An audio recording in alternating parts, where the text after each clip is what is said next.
Which of the following is not the key element of the KYC policy? Options are A. Customer acceptance policy, B. Customer identification procedure, C. Monitoring of transaction, and D. None of the above. നമ്മുടെ answer is option D, none of the above. Question എന്താണ്? താഴെ തന്നിരിക്കുന്നവയിൽ KYC പോളിസിയുടെ key element അല്ലാത്തത്, not the key element എന്നാണ് ചോദിച്ചിരിക്കുന്നത്, അല്ലാത്തത്. Answer എന്താണ്? നൺ ഓഫ് ദി എബവ് ആണ്. അപ്പൊ നമുക്കറിയാം KYC എന്ന് പറഞ്ഞാൽ എന്താണ്? No your customer. ഓരോ ബാങ്കുകാരും അവരുടെ കസ്റ്റമറെ അറിയുക, എങ്ങനെയുള്ള തരത്തിലുള്ള കസ്റ്റമർ ആണെന്ന് അറിയുക, ഇല്ലേ? അപ്പോൾ ഇങ്ങനെ നല്ല രീതിയിൽ എല്ലാ ബാങ്കും KYC പ്രോസസ്സ് നല്ല രീതിയിൽ നടത്തണമെങ്കിൽ കുറച്ച് കാര്യങ്ങൾ അവർ ഫോളോ ചെയ്യണം. കുറച്ച് എലമെന്റ്സ് അവിടെ റിക്വയർഡ് ആണ്, അല്ലേ?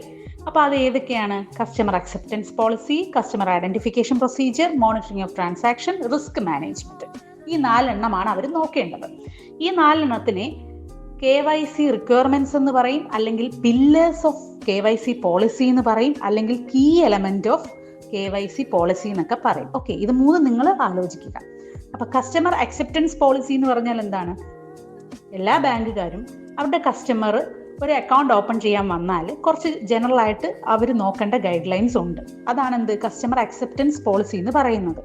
എന്താണ്? ഒരു അനോണിമസ് ആയിട്ട് ആർക്കും അക്കൗണ്ട് ഓപ്പൺ ചെയ്യാൻ പറ്റില്ല, അല്ലെങ്കിൽ ഒരു ഫിക്റ്റീഷ്യസ് നെയിമിൽ, ഇല്ലാത്ത പേരിൽ നമുക്ക് ഓപ്പൺ ചെയ്യാൻ പറ്റില്ല. ആരാണോ അവരാരാണെന്ന് നമ്മൾ പ്രൂഫ് കൊടുത്ത് കറക്റ്റായിട്ട് അത് ബാങ്കുകാർക്ക് ബോധ്യമായാലേ ഇപ്പോൾ അക്കൗണ്ട് ഓപ്പൺ ചെയ്യാൻ പറ്റൂ. അപ്പം അത് ഒരു പരിധി വരെ കള്ളപ്പണം തടയാനും മറ്റ് മണി ലോണ്ടറിങ് ഒക്കെ പ്രിവെന്റ് ചെയ്യാനൊക്കെ സഹായിക്കും. അതാണ് എന്ത്? Customer acceptance policy. എന്നാൽ കസ്റ്റമർ ഐഡന്റിഫിക്കേഷൻ പ്രൊസീജിയർ എന്ന് പറഞ്ഞാൽ എന്താണ്? കറക്റ്റായിട്ട് കൃത്യമായ ശ്രദ്ധ ഓരോ കസ്റ്റമറിനെ ഐഡന്റിഫൈ ചെയ്യുമ്പോൾ ബാങ്കുകാർ കൃത്യമായി ശ്രദ്ധിച്ച് നോക്കുക. അതാണ് customer identification procedure. Risk management എന്ന് പറഞ്ഞാൽ പിന്നെന്താണ്? അടുത്ത വരുന്ന മോണിറ്ററിംഗ് ഓഫ് ട്രാൻസാക്ഷൻ. അവിടെ ട്രാൻസാക്ഷൻസ് എന്ത് ചെയ്യുക? ഇങ്ങനെ നോക്കിക്കൊണ്ടേയിരിക്കുക. Risk management, board of directors എന്ത് വേണം?